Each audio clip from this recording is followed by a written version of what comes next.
placed in the uniform electric field. ಈ ಒಂದು dipole ಅನ್ನ ಯೂನಿಫಾರ್ಮ್ ಎಲೆಕ್ಟ್ರಿಕ್ ಫೀಲ್ಡ್ ಅಲ್ಲಿ ಇಟ್ಟಾಗ ಎಷ್ಟು ಟಾರ್ಕ್ ಆಕ್ಟ್ ಆಗುತ್ತೆ ಅಂತ ಬೇಕು. AB is the electric dipole having the charges plus Q and minus Q, and its dipole length is the 2A,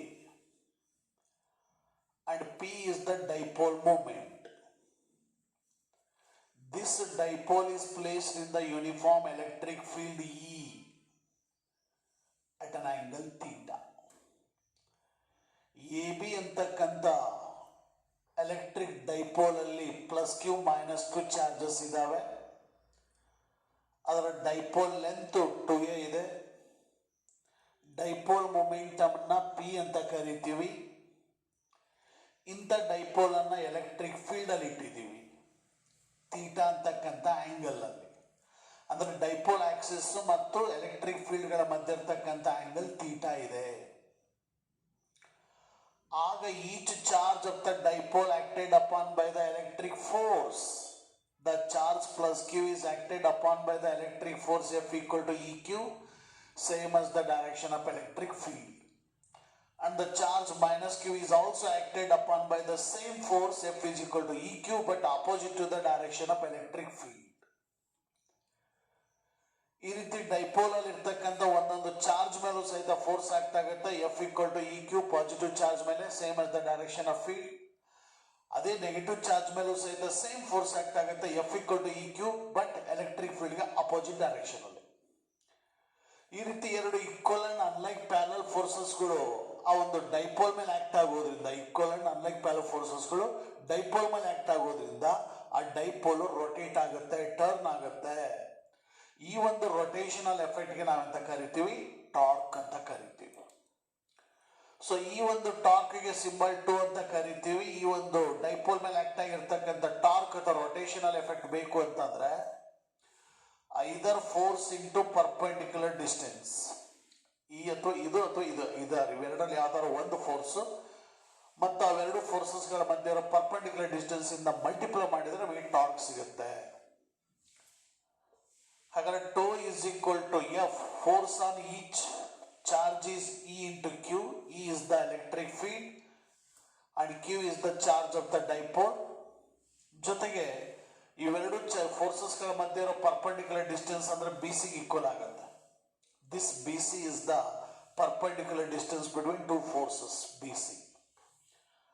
ಹಾಗಾದ್ರೆ ಈ ಒಂದು BC ಬೇಕು, ಹಾಗಾಗಿ ಟ್ರಯಾಂಗಲ್ ABC ತಗೊಳ್ತೀವಿ. Triangle ABC. ಇಲ್ಲಿ this angle is also becomes theta. ಈ angle ಸಹಿತ theta ಆಗುತ್ತೆ. ಹಾಗಾದ್ರೆ ನಮಗೆ sine theta is equal to opposite side divided by hypotenuse side. ಥೀಟಾಗೆ ಅಪೋಸಿಟ್ ಸೈಡ್ ಯಾವುದು? AC.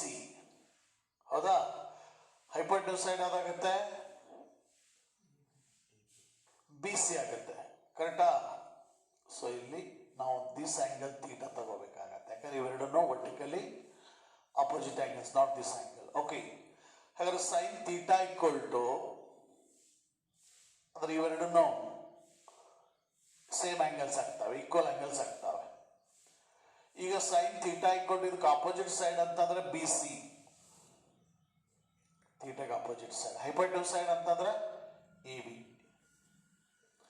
BC divided by AB is nothing but dipole length, that is 2A. A plus A is the 2A dipole length. ಹಾಗಾದ್ರೆ sin theta equal to BC upon 2A ಆದರೆ therefore BC is equal to 2A into sin theta ಆಯ್ತು. ಹಾಗಾದ್ರೆ ಈ BC ಇರೋ ಜಾಗದಲ್ಲಿ 2A sin theta substitute ಮಾಡೋಣ. So tau is equal to EQ into 2A sin theta. Instead of BC, 2A sin theta substitute ಮಾಡಿದ್ದೀವಿ. We know that product of magnitude of either charge and distance between the two charges is called dipole moment P. ಹಾಗಾದ್ರೆ instead of Q into 2A P substitute ಮಾಡೋಣ. ಆಗ tau is equal to EP sin theta. This is the equation for torque and the dipole placed in the uniform electric field. E ಅಂದ್ರೆ electric field, P ಅಂದ್ರೆ dipole moment, theta ಅಂದ್ರೆ angle between dipole axis and the direction of electric field. If theta equal to 0 to 180 degree idre, dipole is placed either parallel to the direction of electric field or anti-parallel to the direction of electric field. Aga sin 0 equal to 0, then torque tau is equal to 0. ಅಂದ್ರೆ ಆ dipole ಅನ್ನು electric field ಗೆ parallel ಆಗಿ ಅಥವಾ aunty parallel ಆಗಿ ಇಟ್ರೆ ಆಗ dipole ಮೇಲೆ ಯಾವುದೇ ಟಾರ್ಕ್ ಆಕ್ಟ್ ಆಗಲ್ಲ. If theta equal to 90, then sin 90 equal to 1. ಆಗ torque becomes the maximum. That maximum torque tau is equal to EP. ಅದು ಯಾವಾಗ ಒಂದು ಡೈಪೋಲ್ ಅನ್ನ ಆ ಒಂದು ಎಲೆಕ್ಟ್ರಿಕ್ ಫೀಲ್ಡ್ ಗೆ ಪರ್ಪೆಂಡಿಕ್ಯುಲರ್ ಡೈರೆಕ್ಷನ್ ಅಲ್ಲಿ ಇಡ್ತೀವೋ ಆಗ ಅಲ್ಲಿರ್ತಕ್ಕಂಥ ಒಂದು ಟಾರ್ಕ್ ಡೈಪೋಲ್ ಮೇಲೆ ಮ್ಯಾಕ್ಸಿಮಮ್ ಟಾರ್ಕ್ ಆಕ್ಟ್ ಆಗುತ್ತೆ. That's why tau is equal to EP. ಯಾವಾಗ ಥೀಟಾ ಈಕ್ವಲ್ ಟು 0 ಡಿಗ್ರಿ ಇರುತ್ತೆ ಅಂದ್ರೆ ಡೈಪೋಲ್ ಅನ್ನ ಎಲೆಕ್ಟ್ರಿಕ್ ಫೀಲ್ಡ್ ಗೆ ಪ್ಯಾರಲಲ್ ಆಗಿ ಇಟ್ಟಾಗ the dipole is said to be in stable equilibrium.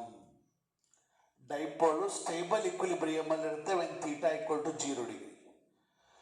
ಹಾಗೇನೆ ಥೀಟಾ ಈಕ್ವಲ್ ಟು 180 ಡಿಗ್ರಿ ಇದ್ರೆ ಡೈಪೋಲ್ ಈಸ್ ಅನ್ಸ್ಟೇಬಲ್ ಇಕ್ವಿಲಿಬ್ರಿಯಂ.